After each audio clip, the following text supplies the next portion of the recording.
عليكم البنات، واش راكم؟ واش راه تكونوا لاباس؟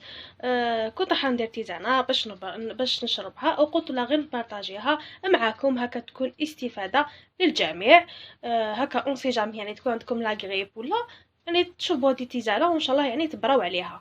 هذه تيزانه البنات واش درت فيها؟ بيان سور درت الماء سخون خليته يغلي شويه، ومن بعد درت النعناع اليابس ودرت قشور تاع الرمان اللي يبستو.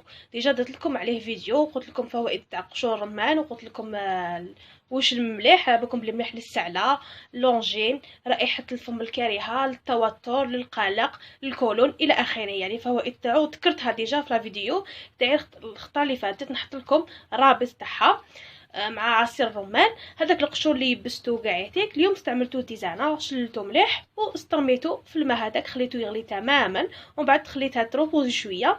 دوك حنفرغها في الكاس كما راكم تشوفوا، نصفيها ونفرغها في الكاس ونشربها. هكا نشربها بشكل يومي في المساء. بيان سور توجور تيزانه البنات ننصحكم تشربوها ليلا هكا باش هذيك السخانه تقعد لداخل، ماشي كي تشربوها وتخرجوا حتمرضوا تاني. اشربوها ورقدوا وان شاء الله تتحسنوا عليها. وزيدوا تاني قبل ما ترقدوا مع هذه التيزانه هنا. يعني الا حبيتوا من يعني تجربوها، النتيجه مفعولها يعني تعطيكم نتيجه مليحه. ديروا زيت الزيتون دهنوا كاع بها وجهكم، وزيدوا تاني النيف. هذاك اللي عنده لا غريب سورتو الغوم غير في غير في النيف هذاك وين بدا، يعني هذيك التيزانه هذيك زيت الزيتون حتقتل كاع هذوك الميكروبات اللي موجوده وتبراو ان شاء الله.